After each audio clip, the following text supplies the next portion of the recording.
Let me start my presentation on our papers, the pricing of green labels that I working on with Dr. Tian and Dr. Park from ADBI. And I also appreciate the valuable comment from anonymous the reviewers. Yeah, I briefly explained the first page because Professor Pam already explained the definition of green bonds. Green bonds fund exclusively green project with environmental impact with an aim to reduce the negative impacts caused by human economic activities on climate change. And this green bond market has substantially rapidly grown since the first green bond issued in 2007. And however, the green bond market size is still small compared to the size of the conventional bonds.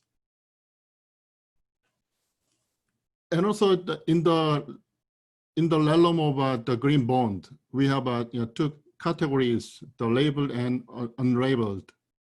The labeled green bond, either self-labeled or the labeled by independent reviewers, and unlabeled green bonds by pure play companies like electric car or the solar panel, the makers that are universally accepted as green.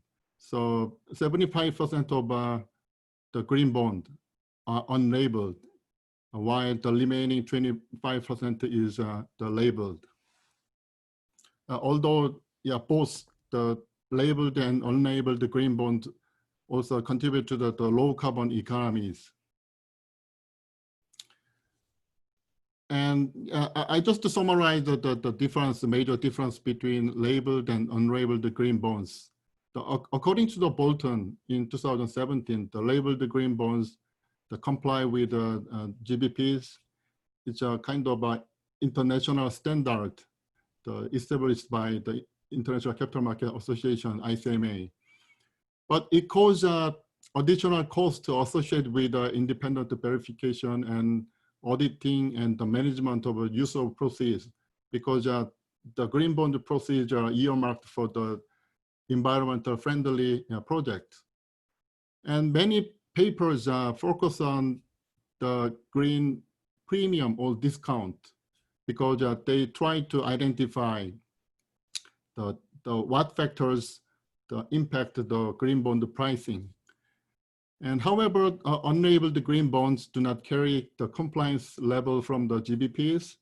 As I explained, that the pure play companies and the infrastructure project whose proceeds can be used for general purposes without specifying the use of proceeds. So due to the lack of a clear definition and the widely accepted standard for green bonds, many green bonds are unlabeled. And the existing literature has largely focused on two strands. The first strand is understand whether there is a systematic price difference between conventional bonds and the equivalent green bonds. They attempt to measure the green bond premium or green bond discount. But many papers, they show that that there exists some green bond discount. And the other strand of literature attempt to identify which factors that affect the green bond financings. So empirically documented pricing factors include credit rating and sectors and industries the issuers belong to, and the liquidities and macroeconomic factors and financial market sentiment, and also the investor attentions. And treasury and corporate bond prices and green label and the green bond certification, such as the CBI, the certification and schemes. Yeah, this is the main research questions. So many papers are focused on comparison between green bond and conventional bonds. But our research question is, will green bond market price the green label differently? Yeah, because green bonds combine both financial and environmental risk into a financial product. In the sense, the green labels, external reviews, and second opinion, I think as a function as an indicator of their environmental risk. As green labeled bond issuers have to disclose more information on their greenness to obtain the green label, and third-party opinion and external reviews. So they signal relatively lower environmental risk compared to unlabeled green bonds. So how the green bond market price this environmental risk remains less explored in the green bond related literature. So this question is so important, the green bond market where information asymmetric on environmental risk is relatively new to investors, unlike the prevailing credit rating practice in the conventional bond market. So this is the first study to compare the labeled green bond and the unlabeled green bonds. The main research question is whether there is a price difference between labeled and unlabeled green bonds. And the second research question is what makes a difference between labeled and unlabeled green bonds. We try to identify which factors that impact the green bond, the labeled and the unlabeled green bond pricing. So we construct the sample from the Bloomberg. So Bloomberg identifies bonds with a green label in the use of proceeds field when an issuer self-labels each bond or identify the environmental sustainability oriented bond with a clear statement about its commitment to the use of funds for projects and activities in the GBP's use of proceeds categories. So we compiled Bloomberg data for 3,578 green bonds and 282 unlabeled green bonds and the remaining the labeled green bonds. Starting from 2014 to 2017, we selected the year 2014 as the time period because the GBP was launched in 2014.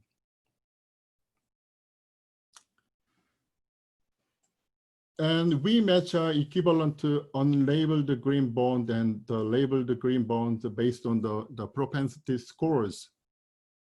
And other studies that match green bond and the equivalent conventional bond based on some conditions. But in our study, we just use the propensity score matching, which bundle a number of characteristics determining the selection of comparable individuals into one single index known as propensity scores. The methodology makes it possible to achieve a consistent estimate of a treatment effect and serve as a useful statistical technique for a treatment group and control groups. So the recent studies that Gianfranco and Perry investigate whether green bonds are priced at a premium to conventional bond with similar bond characteristics using this methodology as PSM. And they show the 18 basis point the green discount in their empirical result. So in line with the Gianfranco and Perry, we use also PSM to evaluate the difference between labeled and unlabeled green bonds. So we define unlabeled green bonds as a control group and the labeled green bonds as a treatment group. And the change in outcome variables. So we use the yield, the bond yield, the yield to the maturity is the treatment effect.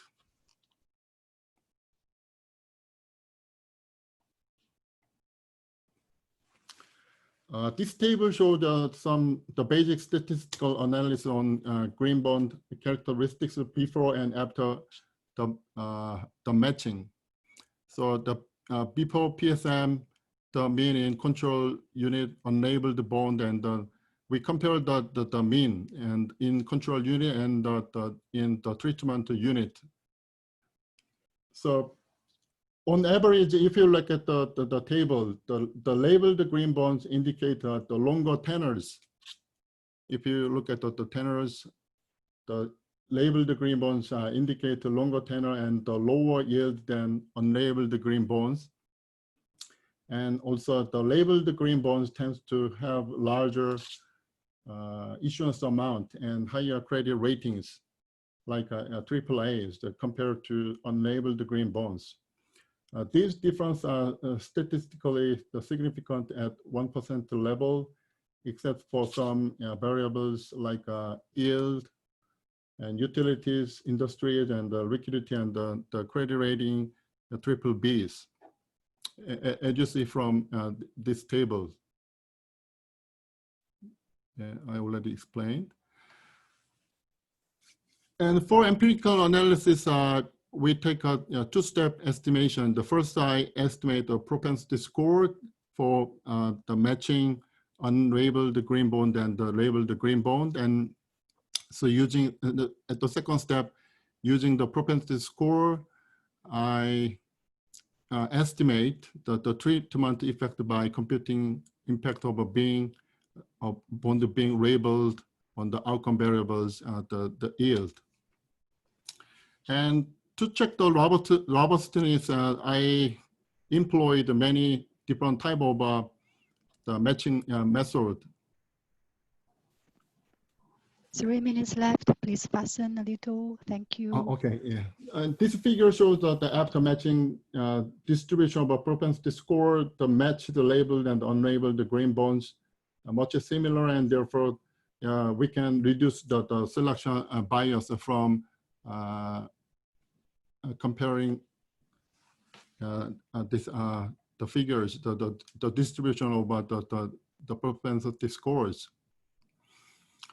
And this is the major empirical result. Our model specification is based on Gerbib and Bachelat, and we regress the bond yield on a green label dummy as the vector of bond characteristics like the currencies and the industries like government and utilities and tenors, the issue amount and liquidities. And also, to check the robustness, we also use the outcome variables like the middle yield. But we obtained the similar result. So we control for bond tenors to account for time premium and the bond rating to account for credit risk and bond issuance amount and bid-ask spread for liquidities.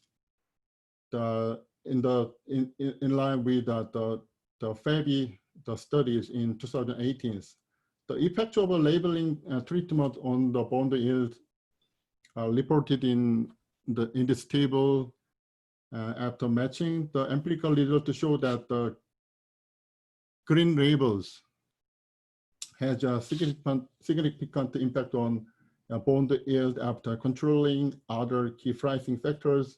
The labeled green bond are traded at 24 to 36 basis point lowers. 1 minute left. Okay, this result are very robust to the alternative other matching method, the neighbor, the matching method, and the full matching, and the exact matching method.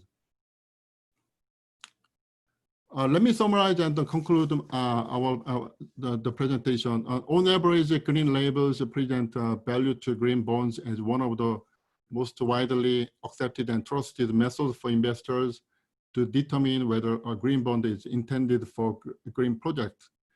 Because the green bonds, they have the varying degree of greenness according to the project and their business. So unlabeled green bonds pay a significant premium of 24 to 36 basis points compared to labeled green bonds with share the similar bond characteristics. That implies that the importance of a certification and the verification of the green bond market as a way to reduce the environmental or the reputational risk. So beyond the labeled green bond space, there exists a large unlabeled green bonds, as I already explained. So which do not carry green labels, although they also finance the project with environmentally beneficial purposes. So solely relying on the green label may lead investors to miss a plethora of opportunity outside of labeled green bonds, because the unlabeled green bonds are the more than the labeled green bonds. So in order to solve this kind of problems, it is necessary to develop more harmonized and standardized the definition for the green bond market. That's all for my presentation, and thank you for your listenings. Thank you, Dr. Hian. So now let's welcome Dr. Schumacher to discuss this paper. Dr. Schumacher, please.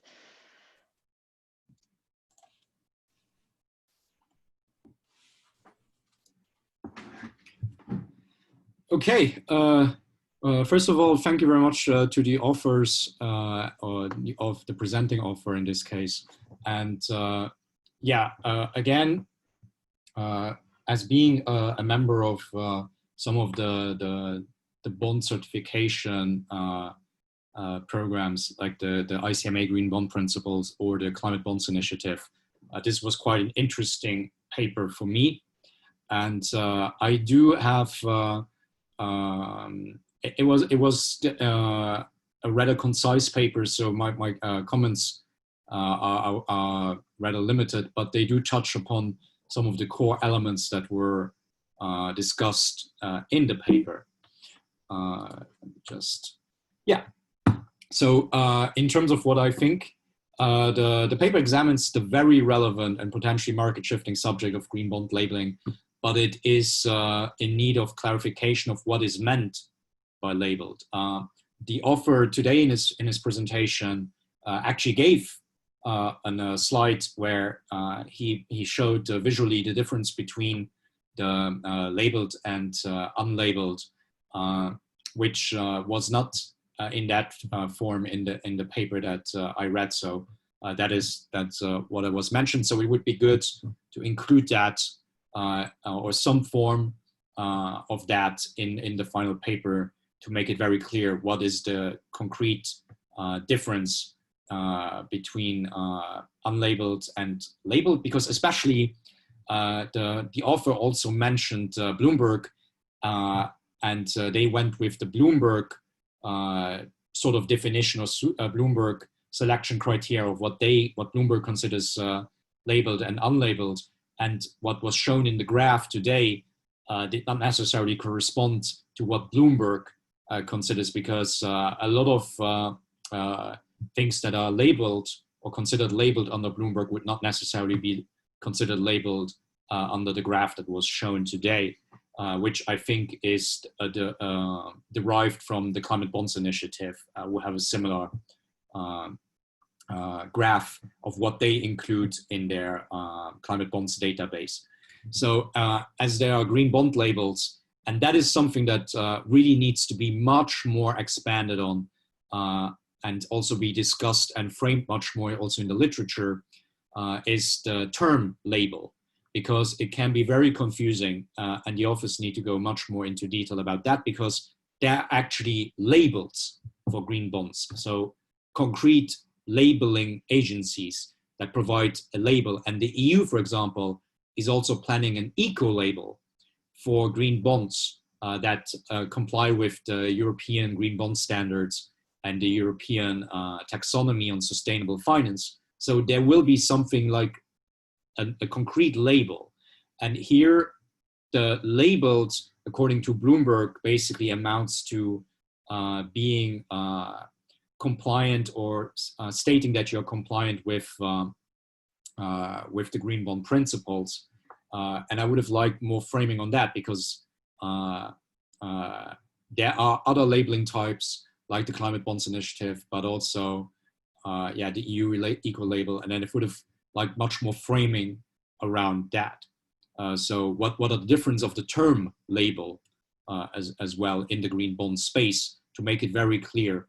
The authors state later that they use the Bloomberg definition, but more framing around that and more contextualization, what that also inherently involves in Bloomberg is quite important. So because it is not fully clear what the characteristics of a labeled green bond are in this instance, so a clearer distinction of what distinguishes a self-labeled bonds with externally verified bonds. So there should have been more framing of the general designation labeled green bond and unlabeled green bond, and a robustness test of unlabeled, self-labeled green bond principles aligned and externally verified, because self-labeled is almost a topic in and of itself, and the authors could have mentioned that self-labeled in many cases is considered not labeled. So the Bloomberg definition, if that should be the case, that Bloomberg includes self-labeled green bonds, they will not necessarily have to comply with external verification that the green bond principles. So it should have been very important to also test whether there's a difference between self-labeled and truly externally verified, those who actually do need to, for example, in terms of external verification cost.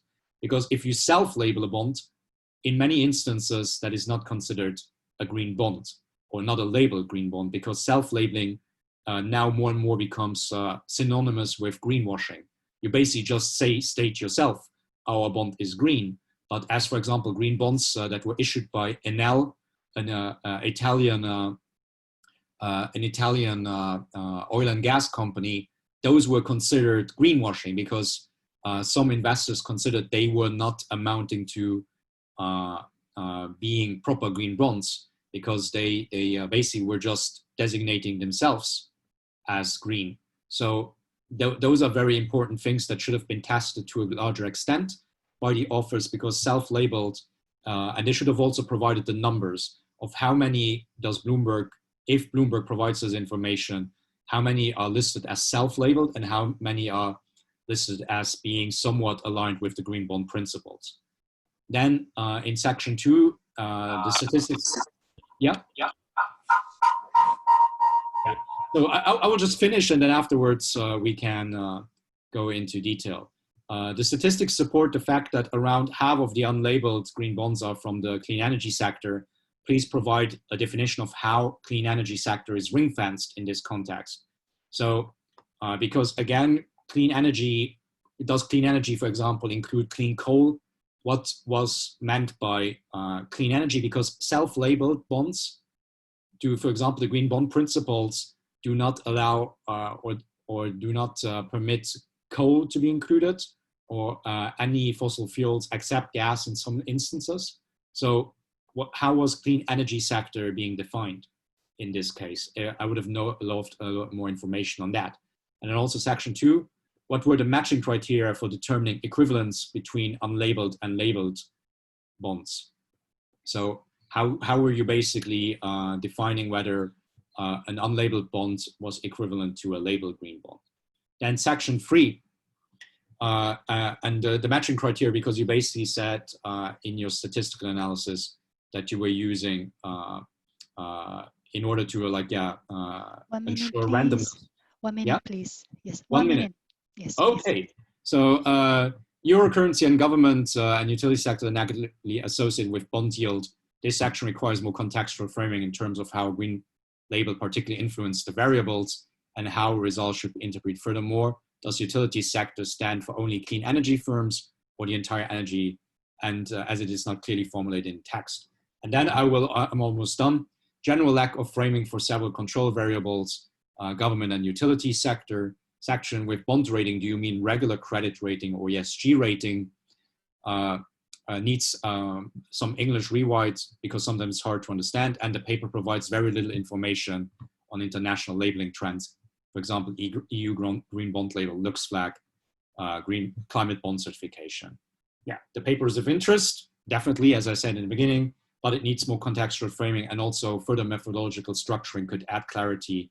As I said, self-labeled, some robustness tests in that area, and also in terms of the matching criteria, a little more clarity.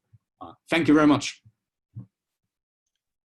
Thank you, Dr. Schumacher. So now let's open the floor for questions. Anyone who have questions, please raise your hands. Okay, we have the first question from Samadan Rambesh, please.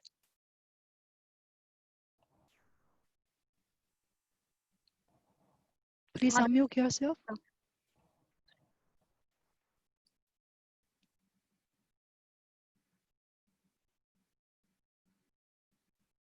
Samada, please unmute yourself. Yeah, Samadan Rambesh.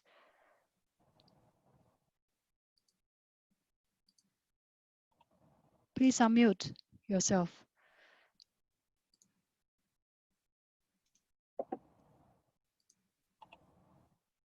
Oh, he also texted the question in the Q&A section.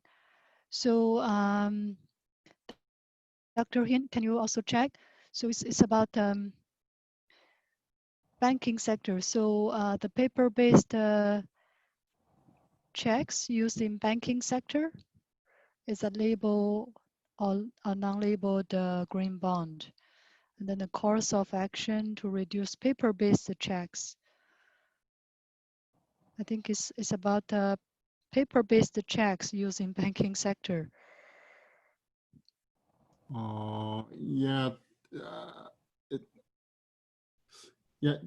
currently the many the countries, including Korea and Japan, they try to dematerialize the securities.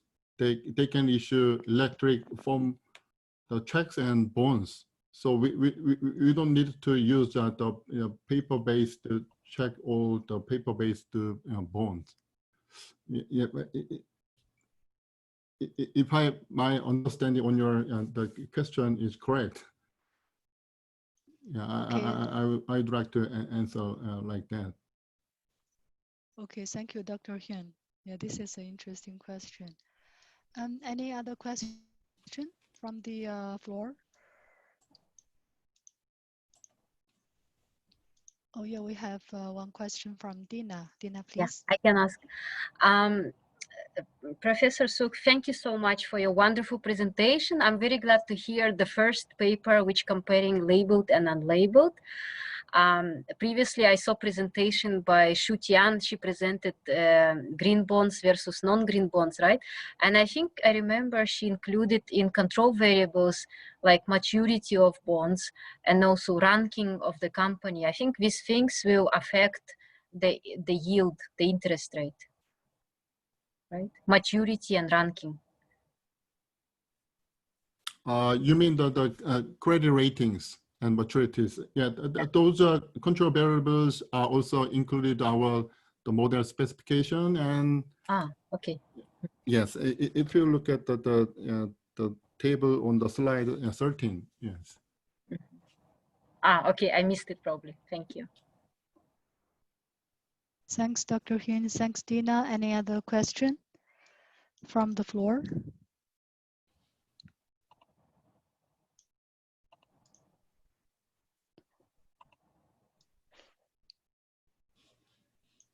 Okay, so seems that we don't have many questions on this paper. Yeah,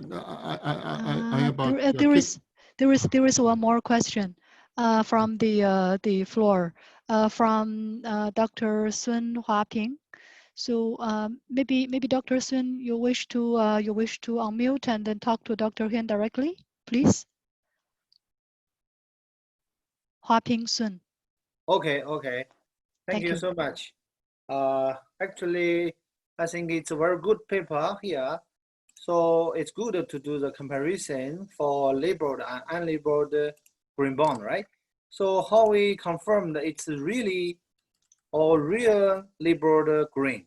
That means a lot of organizations or a lot of firms do the greenwashing behavior, you know. So how we prevent that kind of the behavior? Thank you. Yeah, and thank you very much for your good comment. And I think it's a little difficult to answer your question, but so yeah, actually, we don't have any clear-cut definition of green bonds, and also we have many different standards for green bonds. The ICMA, they have their own the standards GBP, and also on the other side we have the CBI standard and the certification scheme, and also look at the domestic level. Each countries, they have their own standard for green bonds. So due to the lack of the clear-cut definition and the widely accepted the standard for green bonds, it is very difficult to define green bonds. But yeah, you're right. Yeah, with more data, we can define different kind of green bonds. Some project, for example, some project or some companies, if they can substantially reduce CO2 emissions, we can assign higher credit ratings, and maybe their varying degree of greenness, then they can finance their business or project with the relatively low cost. But currently, it is very difficult to define whether this bond really green or not. Yeah, so, yeah, you're right. Because the standard is highly different, right? For different country or regions. Yeah, I agree. Yes. Okay, thank you. Thank you. Yeah, thank you, Dr. Sun and Dr. Hin. We have one last question from Dr. Schumacher, and then after that, we will move to the next paper. Dr. Schumacher, please. Yes, thank you first of all. Once again, I was a discussant, and a question that really follows a bit up on the previous question is, and what really intrigued me, because I am part of the advisory bodies for the Climate Bonds Initiative and the Green Bond Principles, and the thing was, did in that study, because I think the paper stated that, I just want to confirm, did you put self-labeled and labeled, did you consider them both being labeled for the purpose of this study? Yeah, thank you very much for your valuable and insightful comments, including the all comments in your slide. Yeah, actually, when we collected the data from Bloomberg, we cannot distinguish the self-labeled and the labeled complying with the GBPs. So yeah, that is the limitation to our studies. So, but if we can distinguish the self-labeled and the labeled green bonds complying with GBP or CBI initiative, yeah, we can measure more exactly about the greenness and also the impact of the green labeling on the bond pricings. Okay. Yeah, thank you. Thank you very much. Thank you, Dr. Hin and Dr. Schumacher. Okay, time is perfect. So now, thank you everyone for your question, and then thank you for the discussant and speakers. Let's move on to the next paper. The third paper in our session is by Professor Yuming Zhang, and then the discussant will be Professor Parbish. The paper title is Do Banks Value Green Management in China? So now let's welcome Professor Zhang to present the paper. Professor Zhang, please.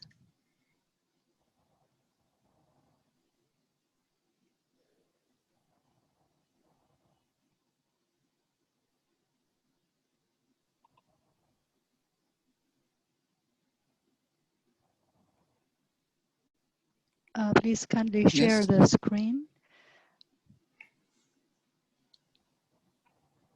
Yes, I'm Chao Xing. I'm here on behalf of Professor Yuming Zhang. Okay. And please kindly share your screen so that we can see your presentation. yes, I'm trying. Okay. But If you want, we can share it for you.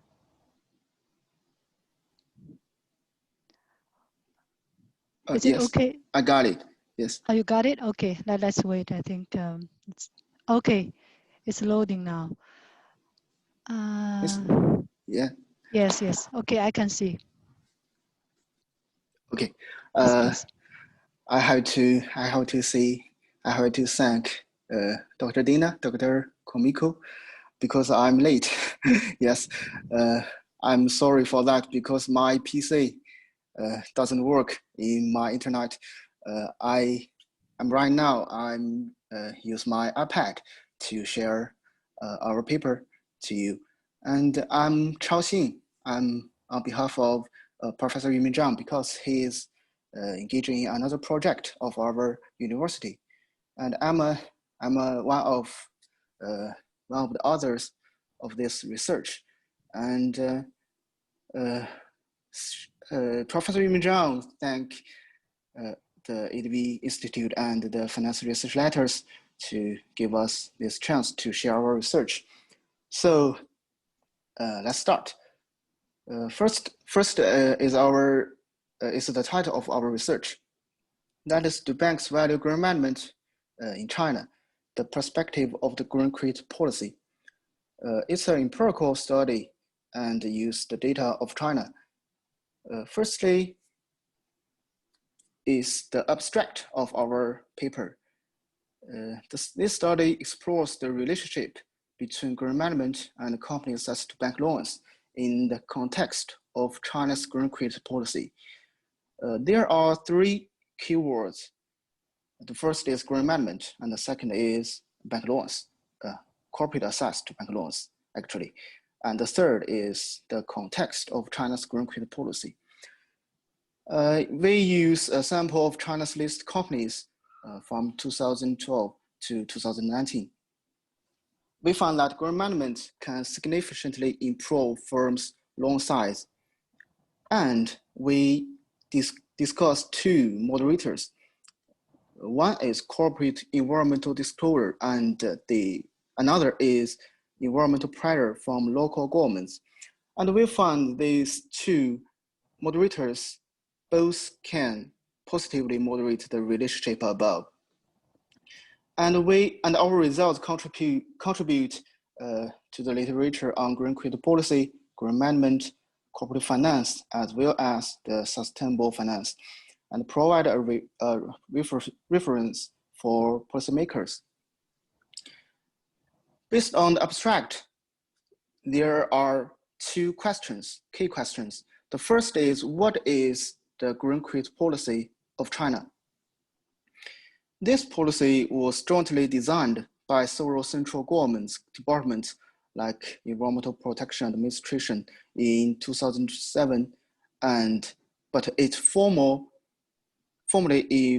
implemented in 2012. The green credit policy compels commercial banks directly to concentrate on corporate environment protection. Specifically, banks should consider corporate sustainability as an important criterion in granting loans. They are encouraged to grant loans to eco-friendly projects or firms, but it's not allowed to invest in any pollution project or any companies with bad environmental performance. That is so-called carrots and sticks. The second question is, what is the definition of green management? According to Xu et al. 2016, green management includes two major types of practices. One is environmental management to protect the natural environment and resources. It is a practice across the whole procedure of the operation, like production, like selling, and so on. And the second, green management is operational effectiveness in resource and energy consumption. And also, according to Xu et al., they said that green management reduced the cost of capital through providing more direct access to capital markets, either created from banks and more positive shareholder reactions.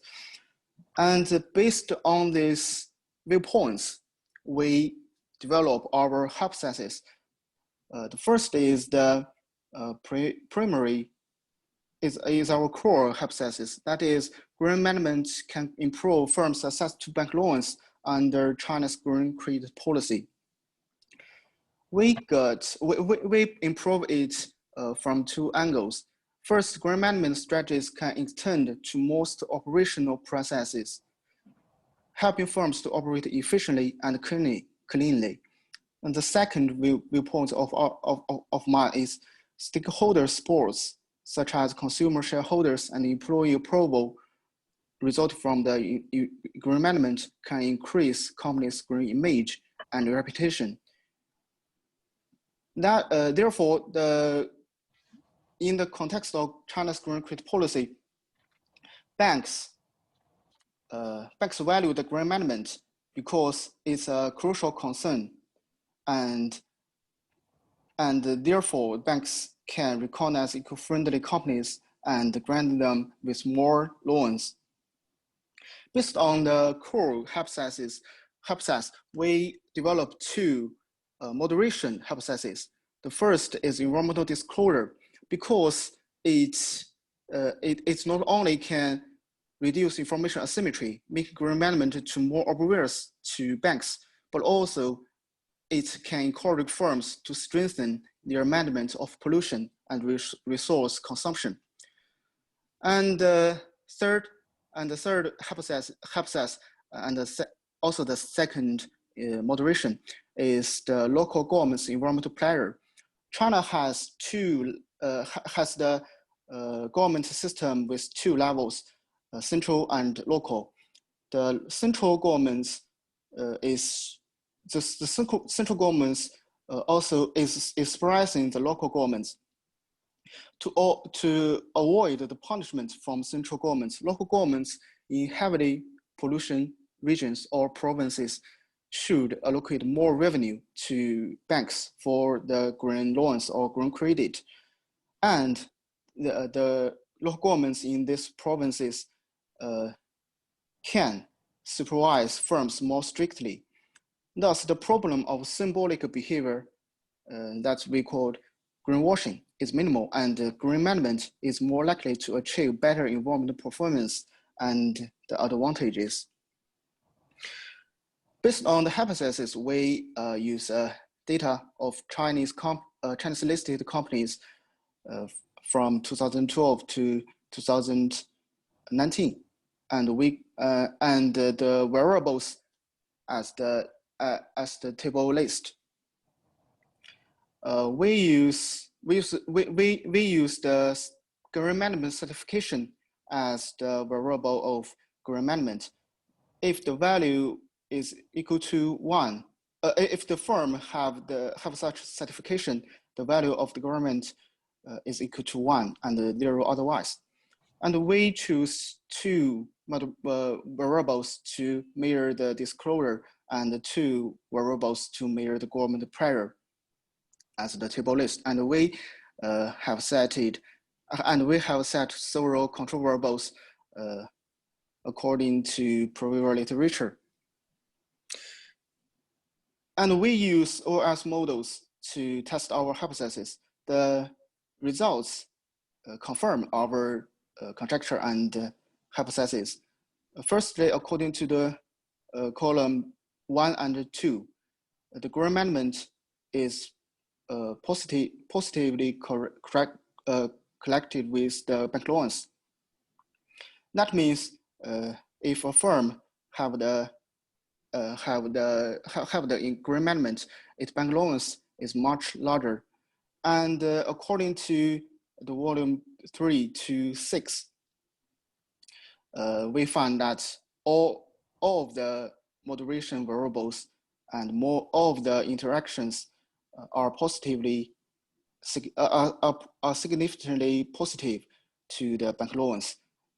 That's prove that our hypothesis about the moderation is proved. And according, of course, we use several robustness tests to verify these findings, like instrumental variables, like we use a new series of the variables. Okay, that is our conclusions. Firstly, like the abstract illustrated, we addressed an important question of whether banks value green management in companies in the context of China's green credit policy. And we find that the green management can really help firms access more bank loans. And we find that corporate environmental disclosure and the pressure from local governments can promote the above relationship. And these findings enrich the literature on the green behavior and the loan financing of firms. We also conclude several implementations of improving policies.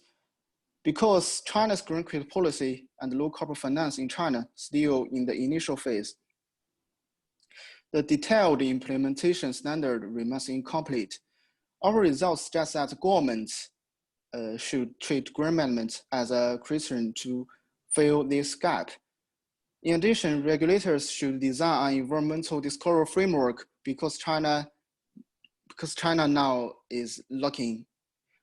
While the central government should increase its supervision of local governments to improve the efficiency of low carbon finance.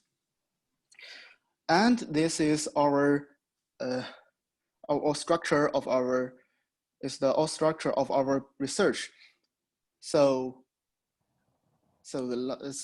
finally, I have to say sorry for the delay, and any question is welcome. Thank you very much. Thank you, Dr. Xin. Now let's welcome Professor Probish to discuss this paper. Professor can you share my slide, please, from there? Okay, I can already see it. Can you see it? Yeah, I can see. Okay, please go ahead. Can you hear me? Yes. Yeah, so thank you for inviting me to discuss this paper. So this is a summary of the paper. Next, please. This paper examines the impact of green management policies of Chinese firm on access to bank credit. Specifically, the study tests the importance of green management policies, environmental disclosure, local government environmental pressure on access to bank credit. The study estimates an empirical model that includes new bank loan as dependent variable and green management policies and environmental disclosure and local government environmental pressure, other firm-specific variable as independent variables. Using company level data from 2012 to 2019, the study finds green management policies improve the firm's access to bank credit. The interactive effect of environmental disclosure, local government environmental pressure with green management policies is found to be positive and significant. Thus recommends that the government can take green management policies as the criteria to improve the efficiency of low carbon finance. Next, please.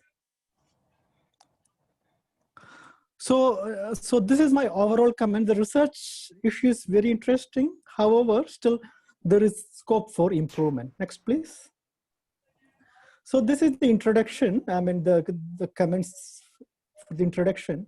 I will appreciate if the author makes an effort to motivate the research issue a bit more explicitly. I would suggest if the author, discuss the role of low carbon finance or green credit policy from a broader perspective. Discuss the green credit policy of China and its objective. Right now in this paper, this is not explicitly written. Similarly, I couldn't also find the the clear-cut research gap in this paper.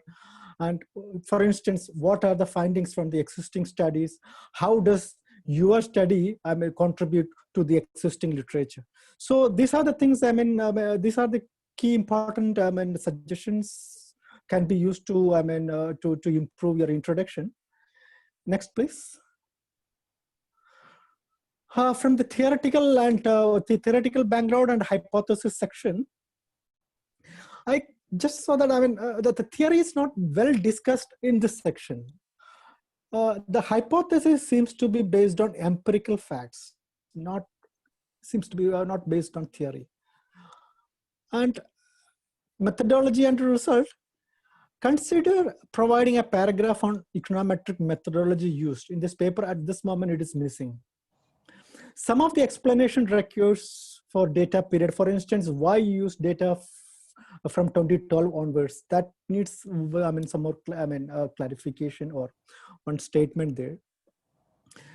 Next, the control variables selected in this model seems to be arbitrary. Hence, citation of the studies is required. Similarly, this subsection 4.2.2, the propensity score matching, it's not clear and not discussed in the methodology. Next slide. Yeah. So this is some other key comments. In the introduction, author states theoretically green management should benefit firm by providing them with a better credit condition. So it's not clear which theory you're talking about. So in that scenario, it's important to cite the papers which suggested these theories. Similarly, if I look at your empirical findings, the author states cash holding and cash flows and non-debt tax shield are all significantly negative, as these variables improve the cash flow of the firm but reduces the firm's demand. Here needs some more clarity in interpretation. Next, please. For instance, how does higher cash holding leads to a reduction in access to bank credit? Your dependent variable is here the proxy for access to bank credit. So these are the few things. Next. Yeah. So again, the independent variable like age of the firm exhibit a negative sign. So these are the things required a bit more clarity or some interpretation in the findings. That's all from my side. Thank you. Thank you, Professor Perbish. Now let's open the floor for questions. We already have plenty of questions, so let's go one by one. Let me first go for the two questions in the panelists. Samuel Vigny, please unmute yourself. Samuel, thank you. Thank you very much for this presentation and for this very interesting paper. Could you please just provide, in one of the slides you showed the different models, could you maybe explain why there is this massive difference between the R-square and model 1 and the other models? It seems to be due to your control variables, but could you maybe spend a bit more time to explain or to interpret this result? Thank you, Professor. Dr. Xing, are you still there? Yes. Yes. Yes, actually I use two models to test our hypothesis. The first model is the originally that we call ORS models. We only use these independent variables, that is green management, as the independent variables, and we can find the green management is significantly correct with the bank loans. And as for the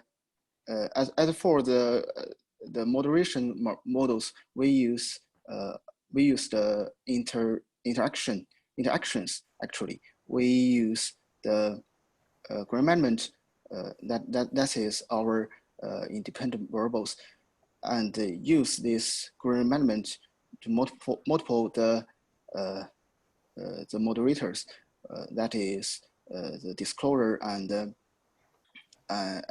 government pressure, and we the focus of these models is the interactions, and if the interactions is significant, that means the moderation effect is the moderation effect is really existed, and actually our results confirm our hypothesis, and that's it. I don't know. I don't know if I'm clear. No, you were. So thank you very much for your answer. Thank you. Yes, thank you. Okay, thanks. Now let's go for Professor Fahad, please. Thank you, Grace. Thank you for your presentation. It was interesting. I have two questions. The first one is on the green credit policy of the Chinese government.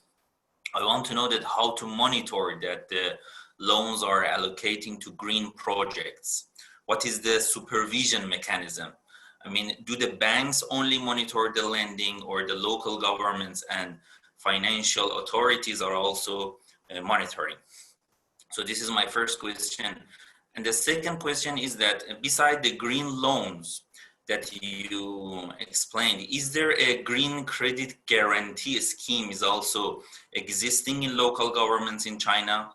Because by credit guarantee, governments can increase their lending power. I mean, the lending power of the financial institutions will be increased rather than just by direct lending. So I would like to hear your idea. Thank you. Okay, thank you. First is I should show the green credit policy of China. Firstly, green credit policy of in China doesn't specify which loans is the green loans, because this the green credit policy compel the banks to grant loans in the context of environment protection. Every loans is compelled to consider the environmental protection, and if a bank launched a loans, if they want to grant it to a firm, it have to in line with the green credit policy, and that means the whole amount of loans in China should in line with the green credit policy. And the second, I wonder, as far as I know, the green credit guarantee system in China, I do think is not implemented. I do think it because the China now, the central government doesn't design the green guarantee system, and the local governments and the local banks, they are I do think they are very lazy to launch a guarantee system, and I do think it's a future research directions, and I'll search some other materials to find it, and that's my answer. Thank you. Thank you very much. Thank you, Dr. Hing. The next one, Is Panthea Jeremy from the audience? Please unmute yourself. Unmute. Yes. Hello. Hello. Hi. Please. Well, my question is, I hope I haven't missed the data if presented already, but how much is the percentage of Chinese green loan to total loans in 2019, and how has been the rate of this during the years covered by the research? Actually, as I discussed, the China's loans now, you can find it. All of China's loans is all green because the green credit policy does not specify which loans portfolio is the green type, but the central governments and local governments compels banks to consider the environmental protection as a factor when they are granting loans. So actually, as some newspapers or some websites, the percentage of the pure green loans to the total loans is lower than I think it's lower than 10%, 10%.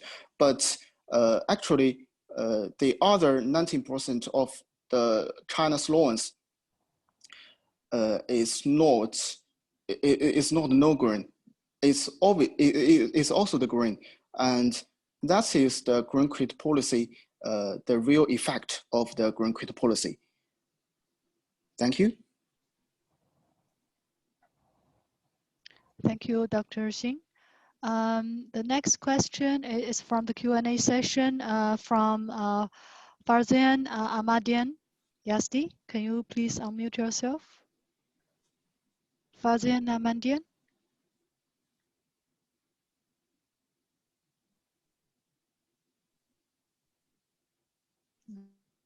Okay. Then let's go first for Naveen Kumar, please, from the audience.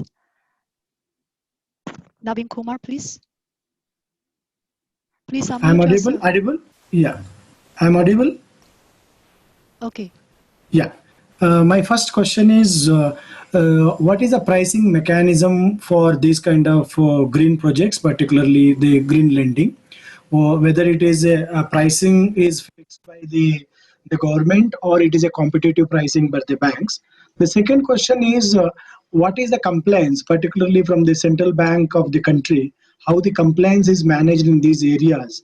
Because it will be a regulatory compliance by the central bank, as well as there will be also the disclosure norms related to the credit management related to the green finance. These are two questions related to, because these have a huge influence on the total credit outstanding or outlay of the bank lending to green finance. Thank you. I'm sorry, my internet is really poor, but I cannot hear your question clearly. So can I repeat it? Can I repeat it? Yes, I beg your pardon. The first one is on how the pricing mechanism, whether the pricing is pre-decided by the government or it is a pre-market pricing for the loans. And the second question is regarding the how the compliance or regulatory compliance is managed for the green finance, particularly from bank lending in China.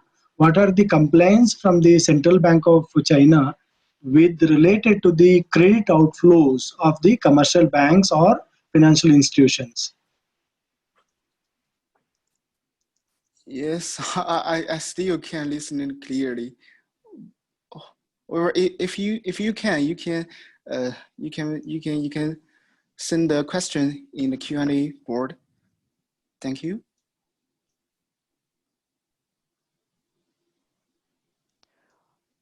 Okay, could you please kindly type your question in the Q&A session? I'm doing. You can ask some others. You can. I'll just. Okay, please. Yeah, thank you. Okay, so Farzan Amandi, are you able to unmute yourself now? There is mute function on the bottom of the screen. So if you click it, and then you will find yourself unmuted.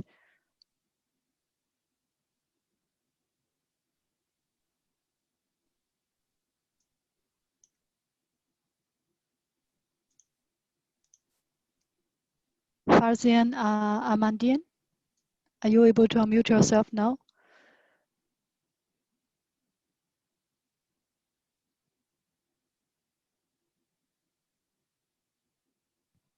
Or if you cannot, could you please also type your questions in the Q&A session?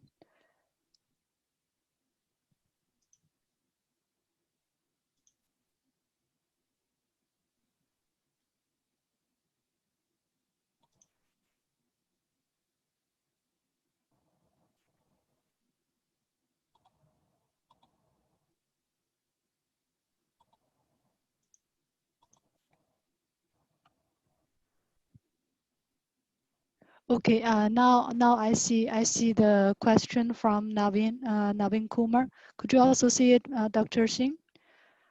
Yes, I found it.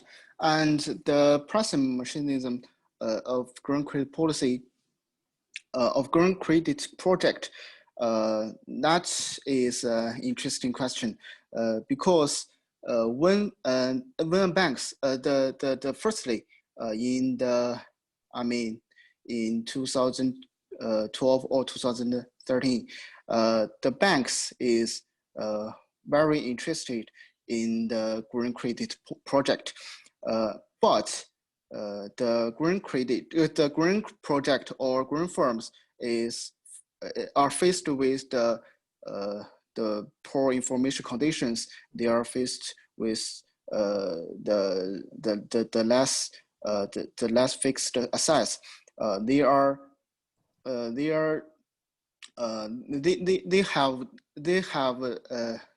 no much collaterals to get the loans, so that the banks cannot grant them with more loans, and the interest of the granted loans is much higher than the original original bank loans. But in recent years, the China has maybe solved this problem because firstly, the almost all of the banks has implemented finance technologies that we call the fintechs, and the information of all green projects or green firms, their informations or their access conditions is more clear to the banks, and therefore the green credit policy has effective situation, so that now, as far as I know, the green credit policy, green loans is their interest or their maturity. I think they are similar with the original bank loans, and the impact on green finance. I actually answered this question through the above discussions, and I do think the impact is there is a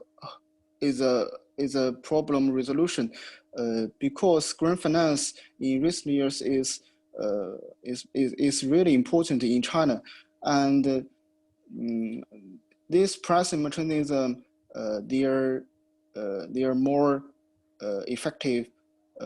Pricing mechanism is more effective. Operation is very important to the green finance, and so that the green finance in recent years is more, I do think is more effective, and And that's my answer. Thank you. We are roughly run out of time, but yeah, we still have one question from Naveen Kumar, and then so Naveen Kumar was also asking what is the regulatory compliance on credit to green projects, and then whether central bank has any targeted lending to green projects. Are you able to quickly address this? Yes,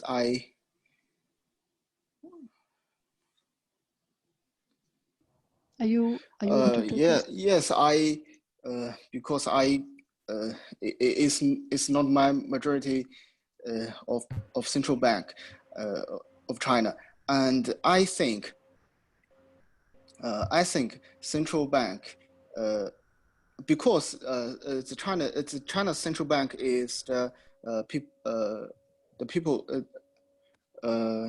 People's Bank of China. It is the designer of the green credit policy, and they use the policy to manage or to more efficiently to manage the green credits and to regulate the green projects. That is my answer. Thank you.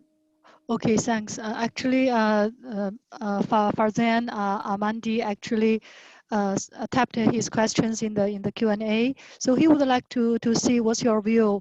Maybe your first hypothesis is your first hypothesis adversely. So maybe the other direction of your first hypothesis. So what's your view on that? Your first hypothesis. Or can you hear me, Dr.? Yes, please go ahead, Farzan. Thank you very much. Thank you very much for your interesting presentation. Based on your first hypothesis, I got that firms' financial access lead to green management. Actually, my question is that is it possible to see your first hypothesis adversely, maybe financial deepening and financial access as an indices of financial development lead to green management? What is your idea? Do you have any specific theoretical background for this hypothesis? Yes, I have considered this question, and in our paper we discussed this. We know that is the this problem, and we define it as a really important problem, and we use the environmental variables models to solve it. And actually, I think the green finance or the financial development will affect the management, the green management of firms, because. But however, our research doesn't focus on it, and we have to express our viewpoints more clearly.